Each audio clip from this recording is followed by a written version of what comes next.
नमस्कार, इस वक्त के बुलेटिन में आप सभी का स्वागत है और मैं हूं आपके साथ रहनुमा। चलिए आज की अहम खबरों पर नजर डालते हैं। ईरान ने इजराइल पर एक बार फिर मिसाइलें दाग दी हैं। इसके बाद से ईरान और इजराइल के बीच जो है वो तनाव गहराता जा रहा है। स्थानीय मीडिया रिपोर्ट्स के मुताबिक इजराइल ने ईरान पर जवाबी हवाई हमले किए। इसके बाद देश के दक्षिण पश्चिमी इलाकों में एयर डिफेंस सिस्टम को सक्रिय किया गया है। इजरायली सेना ने कहा है कि ईरानी मिसाइलों से कई ठिकानों को निशाना बनाया गया।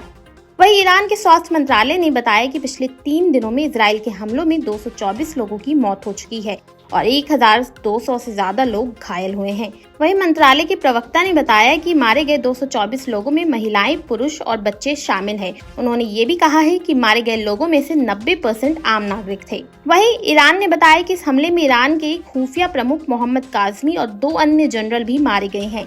इनके अलावा कई हाई लेवल सैन्य अधिकारी और परमाणु वैज्ञानिक भी इस हमले में जान गंवा चुके हैं।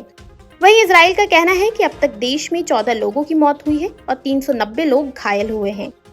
एक रिपोर्ट के अनुसार वरिष्ठ ईरानी सैन्य अधिकारी ने रविवार को चेतावनी दी कि इजराइल के हमलों का बदला लिया जाएगा। वहीं इजराइल के प्रधानमंत्री बेंजामिन नेतन्याहू ने एक इंटरव्यू में कहा कि उनका देश ईरान पर सैन्य कार्रवाई जारी रखेगा। उनका कहना है कि ईरान के परमाणु ठिकाने इजराइल और उसके साथियों के लिए खतरा हैं, इसलिए उन्हें खत्म करना जरूरी है। इस बीच अमेरिकी राष्ट्रपति डोनाल्ड ट्रंप ने भी रविवार को अपने सोशल मीडिया प्लेटफॉर्म पर दावा किया कि दोनों देशों के बीच जल्द ही समझौता होगा। ट्रंप ने कहा कि जैसे उन्होंने भारत पाकिस्तान में सीज फायर कराया था, वैसे ही इजराइल ईरान की लड़ाई रोकेंगे। अहमदाबाद विमान हादसे को 4 दिन बीत चुके हैं और आज पूर्व सीएम रूपानी का अंतिम संस्कार किया जाएगा। इन 4 दिनों में 250 शवों का डीएनए सैंपल लिया गया है। 86 की पहचान की गई है, जबकि इनमें से 33 शव परिजन को सौंप दिए गए हैं। एम्बुलेंस के जरिए सिक्योरिटी के साथ शवों को उनके गृह नगर पहुँचाया जा रहा है। रविवार को गुजरात के पूर्व सीएम विजय रूपानी के शव की पहचान हुई। उनको आज चार्टर्ड प्लेन से राजकोट ले जाया जाएगा। यहाँ दोपहर 3 बजे उनका अंतिम संस्कार होगा।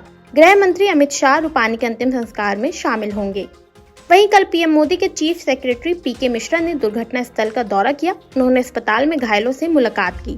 इसके बाद केंद्र और राज्य सरकार विमान दुर्घटना जांच ब्यूरो, AAIB और एयरपोर्ट अथॉरिटी ऑफ इंडिया के अधिकारियों के साथ रिव्यू मीटिंग भी की।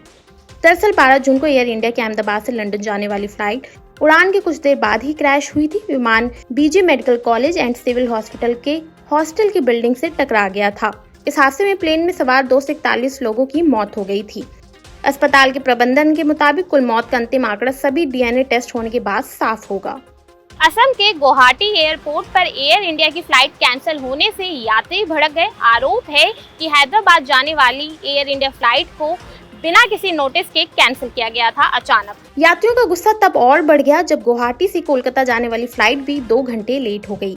एयर इंडिया ने यात्रियों को पैसे वापस करने की पेशकश की, लेकिन यात्रियों ने ये पेशकश ठुकरा दी और हैदराबाद पहुंचने की मांग करने लगे। बीमार बच्चों के साथ यात्रा करने वाले यात्रियों सहित अन्य यात्रियों ने एयर इंडिया के खिलाफ नारेबाजी की और जमकर गुस्सा भी जाहिर किया। बता दें कि इससे पहले रविवार सुबह हिंडन एयरपोर्ट से गोवा जाने वाली एयर इंडिया एक्सप्रेस की फ्लाइट को भी तकनीकी खराबी के कारण अचानक टेक ऑफ रोक कर रद्द कर दिया गया था। फ्लाइट रद्द होने की सूचना मिलते ही यात्रियों ने हवाई अड्डे पर हंगामा शुरू कर दिया था। कई यात्रियों ने सोशल मीडिया प्लेटफॉर्म एक्स पर एयर इंडिया को टैग कर अपनी नाराजगी जताई और रिफंड की मांग की। मौसम विभाग ने कई राज्यों में आज बारिश को लेकर अलर्ट जारी किया है। वहीं आज दिल्ली में भी बारिश होने की संभावना जताई गई है। मौसम विभाग ने गोवा, केरल और कर्नाटक के क्षेत्रों में रेड अलर्ट जारी किया है। इन इलाकों पर भारी बारिश होने की संभावना है। निचले इलाकों पर जल भराव हो सकता है, इसके लिए लोगों को तैयार रहने को कहा गया है। वहीं छत्तीसगढ़ और उड़ीसा में हल्की बारिश के साथ तेज हवाएं चलने का अनुमान है। यहाँ गरज के साथ आकाशीय बिजली गिरने के आसार हैं। ऐसे में लोगों को बारिश के समय बड़े पेड़ के नीचे नहीं रुकने की सलाह दी जाती है। उत्तराखंड में भी अगले 1 सप्ताह तक भारी बारिश का सिलसिला जारी रहने की संभावना है। इसे देखते हुए राज्य में ऑरेंज अलर्ट जारी किया गया है। मौसम विभाग ने उत्तर पश्चिमी, दक्षिण पश्चिमी और दक्षिण पूर्व दिल्ली के लिए ऑरेंज अलर्ट जारी किया है तथा हल्की से मध्यम बारिश के साथ गरज के साथ छींटे पड़ने और 40 से 50 किलोमीटर प्रति घंटे से 60 किलोमीटर प्रति घंटे तक हवा चलने का अनुमान भी जताया है। दिल्ली में बारिश के चलते लोगों को भीषण गर्मी से राहत मिली है।